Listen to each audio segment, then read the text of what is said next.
یہ سارے چکر بازیاں آپ کر دیں تے مڑ کے سانو پاکستانیت دا سبق دے دیں. سانو پتہ ہے اس دور میں میں اور ہے جام اور ہے جم اور ساکی نے بنا کی روش لطف ستم اور مسلم نے بھی تعمیر کیا اپنا حرم اور. کیوں جی؟ ہاں جی یہ سارا کچھ سانو پتہ ہے. گفتار سیاست میں وطن اور ہی کچھ ہے. اقبال کہندا ہے گفتار سیاست میں وطن اور ہی کچھ ہے اور ارشاد نبوت میں وطن اور ہی کچھ ہے. اس واسطے میں حدیث پاک مکمل کرا جڑی فتنے والی سی, بس میری گفتگو ختم. حضور نے فرمایا دوسرا والآخر اسود و مربادن, فرمایا ایک دل تو سفید ہے, زمین آسمان جب تک کھڑے انہوں کوئی فتنہ نقصان نہیں کرے گا. دوسرا دل جڑا کالا سیاہ ہے اور سوادی طرح اور کلکوز مجیخن, اس برتن کی طرح جس کو اوندا کر دیا جائے ایسے. لا یعرف معروفا ولا ينکر منکرا الا ما اشرب من ہواہ. بس اے گل ہے جڑی سمجھ لو کہ تسی کس نہ حضور دی عزت دی گل کردے ہو تے انہوں سمجھ کیوں نہیں آندی, تسی ناموس رسالت دی گل کردے ہو سمجھ کیوں نہیں آندی.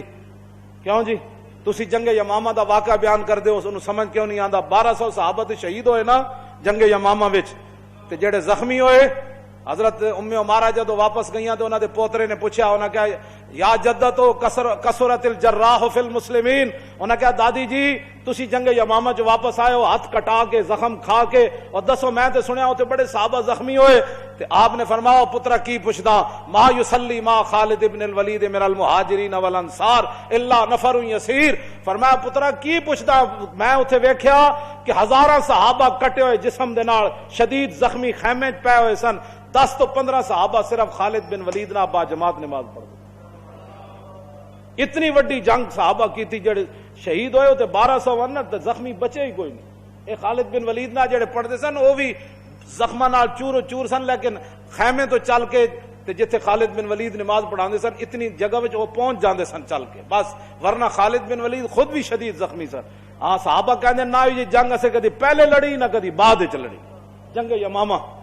تو اس واسطے جنگ یمامہ بھی کسی کو سمجھ نہ آئے, رسول اللہ کو جو لوگوں نے پتھر مارے وہ بھی سمجھ نہ آئے, رسول اللہ کا جنگوں کے اندر تشریف لے جانا بھی سمجھ نہ آئے, اور حضور کا پوری دنیا سے ٹکر لے لینا یہ بھی سمجھ نہ آئے, اور صحابہ کے ٹکڑے ہو جانا یہ بھی سمجھ نہ آئے, جنگ قادسیہ بھی اس کو سمجھ نہ آئے, یرموک بھی نہ آئے, کربلا بھی نہ آئے. چلتے چلتے 1857 تک بہادر شاہ ظفر کے ساتھ جو کچھ ہوا وہ بھی سمجھ نہ آئے, مساجد کے ساتھ جو کچھ ہوا وہ بھی سمجھ نہ آئے, کالے پانی میں ہمارے بزرگوں کے ساتھ جو کچھ ہوا وہ بھی سمجھ نہ آئے, 1953 کی تاریخ میں جو کچھ ہوا وہ بھی سمجھ میں نہ آئے.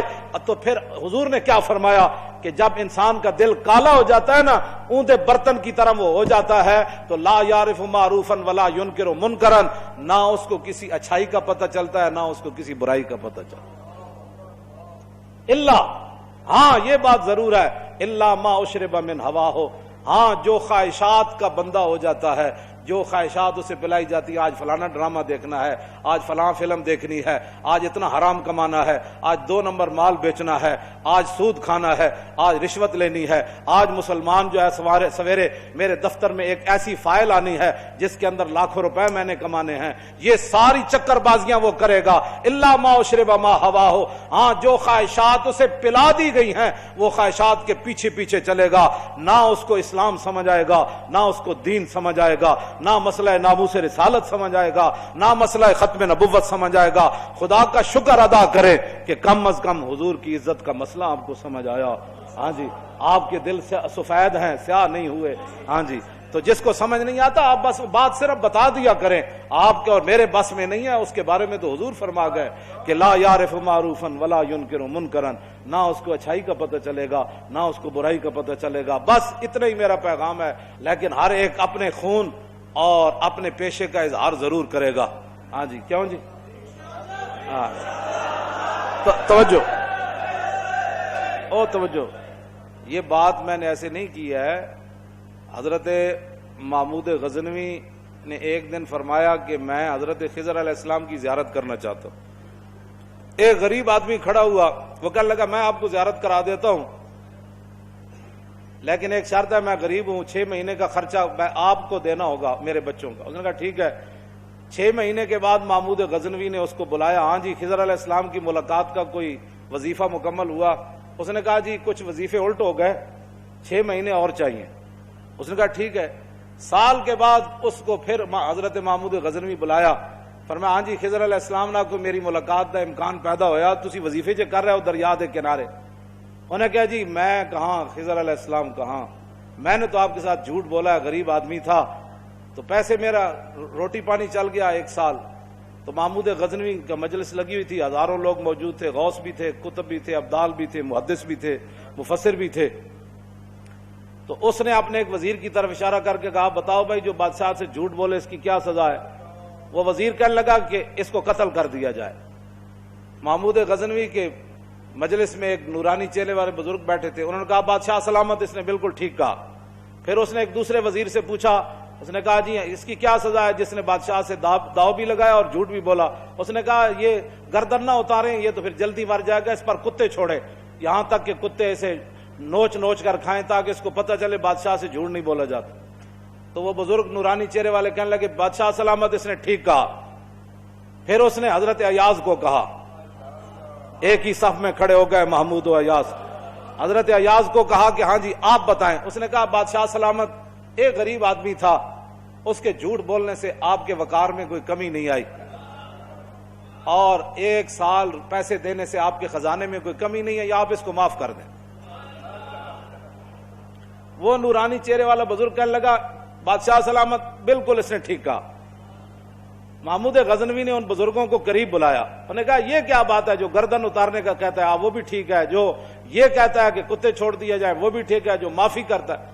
اس نے کہا کہ جس نے کہا نا گردن اتار دو، یہ اس کا خاندان تھا کسائی، تو اس نے اپنے خاندان کا اظہار کیا ہے، گردنیں اتارنے کے عادی ہیں، اور کہا کہ غلطی تو تیری ہے جیسے تو نے ایسے لوگوں کو وزیر بنایا۔ اس نے کہا جس نے کتوں کا کہا نا کتے چھوڑو، اس کے آباء و اجداد بادشاہوں کے کتے نہلایا کرتے تھے۔ اس نے اپنے خاندان کا اظہار کیا ہے، اس نے اپنی فطرت اپنے خون کا بتایا ہے، اور کہا کہ رہ گیا ایاز تو یہ سید ہے، اور سید کربلا میں لٹے بھی گئے تو اف نہیں کی، اپنا سودا بیچ کر بازار سونا کر گئے، کون سی بستی بسائی تاجران آل بیت۔ کیوں جی یہ سید ہے۔ جب یہ کہا نا یہ سید ہے تو محمود غزنوی کرسی پر کھڑا ہو گیا، وہ کہنے لگا ایاز تو نے آج تک بتایا ہی نہیں میں آل رسول ہوں، اتنا ظلم کیا تو نے بتایا ہی نہیں آج تک۔ تو حضرت ایاز فرمانے لگے کہ اچھا میرا راز ان بزرگوں نے کھولا تو میں بھی آپ کے سامنے ایک راز کھولنا چاہتا ہوں۔ انہوں نے کہا جی وہ کیا ہے؟ انہوں نے کہا یہ جو بزرگ ہے نا یہ خود حضرت خضر علیہ السلام ہے۔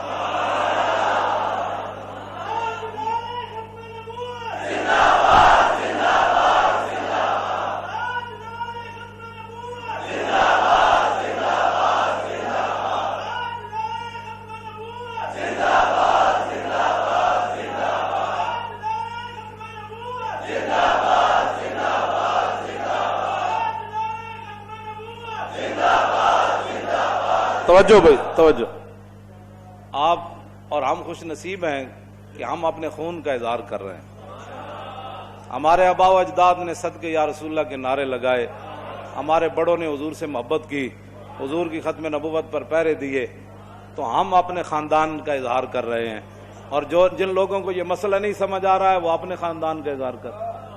ان کا اپنا خاندان ہے، ہمیں ان سے کوئی غرض نہیں ہے، ہمارا کام ہے مسئلہ بتا دینا۔ ہر کوئی اپنا خون اپنے خاندان کے اظہار کرتا ہے، تو دعا کریں اللہ تعالیٰ تا صبح قیامت ہمارے خون بھی یہ اثر رکھے اور ہمارے خاندانوں میں، کہ ہماری نسلیں بھی ایسے ہی لبیک یا رسول اللہ کا نعرہ لگاتی ہیں۔ مزید ویڈیوز اور اپڈیٹس کے لیے یوٹیوب پر علامہ Khadim Hussain Rizvi official channel subscribe کریں اور بیل آئیکن پر بھی کلک کریں۔